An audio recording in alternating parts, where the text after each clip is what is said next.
आता 1 महिना होऊन आमच्याकडे पाणी येत नाही. म्हणजे 1 महिना म्हणजे म्हणे 2 महिने झाले आमच्याकडे पाणी. आता हे 5-6 दिवस काय पाण्याचा प्रश्नच नाही. पण माझ्याकडे तर मी तुम्हाला सांगते की 1-2 महिने म्हणजे माझ्याकडे पाणी येतच नाही. कारण की माझी वरती जाव राहते, तिला पाणी सोडायला, तिला सोडलं की मला मिळत नाहीत, मला सोडलं की तिला मिळत नाही. हा आमच्या दोघींचा मध्ये प्रश्न होतो. आणि दोघींमध्ये आमच्यामध्ये पण बाचाबाची कधी-कधी होते याच्यामध्ये. पण एक विनंती आहे की तुम्ही व्यवस्थित पाणी 2 टाईम तरी व्यवस्थित सोडा, नाही 2 तास तरी सोडा. म्हणजे वेळेवर सोडा. असं करा ना पाणी. पण हे पाणी तुम्ही सप्लाय कुठे करू नका असं. नाही तर आम्हाला मोर्चा घेऊन तुमच्या ऑफिसमध्ये आम्हाला या सगळ्या बायकांनी यावं लागेल, सगळ्या हंडा कळशी घेऊ. हे एवढंच माझी विनंती की तुम्ही व्यवस्थित पाणी सोडा 2 तास तरी बस. सोनालीजी कुठल्या परिसरात राहतात, किती एव्हरेस्ट नगर साईबाबा मंदिर. आमच्या इथे पाईपलाईनचं 3 दिवसापासून काम चालू होतं. सगळं पाईपलाईन चेक केली, पाणी सोडत नाही. जर आपण घरात लहान पोरं आहेत, म्हातारी माणसं आहेत, त्यांनी काय करायचं दिवसभर पाण्यासाठी. घरात संडास असतात, पाण्याची सोय नाही, बाहेरची सोय नाही, कुठून पाणी आणणार. ना हापशी आहे, ना पाण्याची विहीर आहे. घरात नळाला पाणी येत नाही. सकाळपासून 3-3, 4-4 वेळा मोटरी चालू करून झाल्या. टिपका पाणी येत नाही, मोटरीच्या कॉइली जळाल्यात. तर काय करायचं, कुठून पाणी आणायचं, प्यायचं पाणी कुठून भरायचं. उन्हाळ्याचा दिवस आहे, माणसं पाणी करतात घरात. ना संडासला पाणी आहे, ना प्यायला पाणी आहे, कुठून पाणी भरणार आम्ही रोज. खूप कमी प्रमाणात येतं, आलं तरी थोड्या फोर्स नसतं. लांबून आम्हाला पाणी आणावं लागतं. प्यायचं पाण्यापुरतंच भेटतं. आम्हाला चांगल्या फोर्समध्ये पाणी हवं आहे. काय झालं गेल्या कित्येक दिवसापासून म्हणजे पिण्याचं पाणी जे आहे हे एकंदरीत म्हणजे ती सवय लावायला घेतले की काय असं वाटायला लागले. म्हणजे जेणेकरून 4 दिवस पाणी आलं, 8 दिवस पाणी गायब, असं जेणेकरून पाणी हळूहळू संपूर्णपणे बंद करायचं अशा पद्धतीने कोणाचं तरी व्यूहरचना वाटते.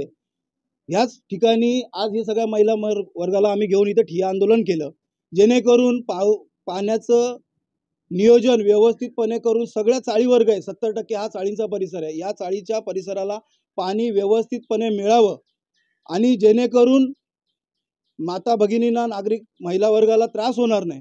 काय होतं की प्रत्येक वेळेला ह्या गुरुद्वारापासून असू द्या किंवा भगवान नगरपासून असू द्या, या ठिकाणून येणारं पाणी ह्याच्या दुतर्फा असलेल्या 3-3, 4-4 माळ्याच्या बिल्डिंगी, या बिल्डिंगी नव्याने बनवून 7-7 मजली, 24-24 मजली टॉवर बनत आहेत. ह्याचं कुठलंही नियोजन न करता जर त्यांना कनेक्शन देताय तर ह्या चाळीतल्या नागरिकांचं पाण्याचं नियोजन कसं करणार तुम्ही? ते पहिलं नियोजन व्यवस्थित करा. लेखी आश्वासन, लेखी तोंडी सांगणं साईडला राहू द्या. लेखी त्यांच्याकडे आपण मागणी केलेली की याबाबत कसं नियोजन करताय ते व्यवस्थितपणे जोपर्यंत तुम्ही क्लिअर करत नाही त्याशिवाय ते कनेक्शन मंजूर करू नका.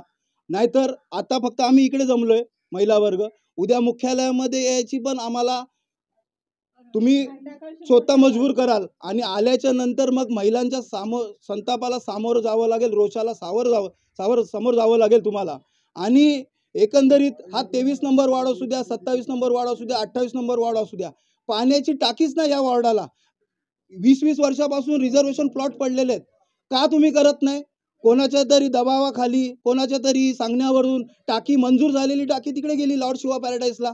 म्हणजे जेणेकरून हा चाळींचा परिसर तुम्हाला डेव्हलपला घ्यायचा आहे. हा माझा एकदम समोरासमोर तुम्हाला म्हणजे एकदम विरोध आहे की हा करायचं आहे. म्हणूनच हे सगळं पाण्याचा खेळखंडोबा चालू केलेला आहे, जेणेकरून इथले नागरिक कंटाळावे, गावाला निघून जावे. इथल्या मेंटेनन्स परवडणार आहे का चाळीतल्या लोकांना? तुम्ही टॉवर बनवणार 24 माळ्याचे, 20 माळ्याचे, या चाळीचा मेंटेनन्स परवडणार का? हे चाळीतली लोक उद्या गावाला निघून जातील. चॉकलेट देण्याचं काम चालू आहे. पाणी पुरवठा व्यवस्थित सुरळीत सुरू करा, अन्यथा आम्हाला महापालिकेत घुसायला मजबूर करू नका. आता हे स्वतः पाहणी करायला आले, त्यांनी समस्या जाणून घेतल्या आणि त्यांच्याकडून आम्हाला अपेक्षा आहे एक सकारात्मक भूमिका त्यांनी मांडली आणि आम्हाला त्यांच्यावरती विश्वास आहे की ते ह्याच्यातून मार्ग काढतील आणि त्या ह्याच्याने आम्ही आत्ताच हे आंदोलन इथे स्थगित केलंय.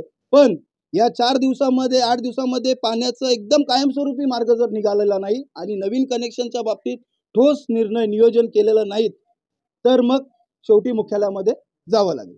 कोणार्क, अपना शहर अपनी बात.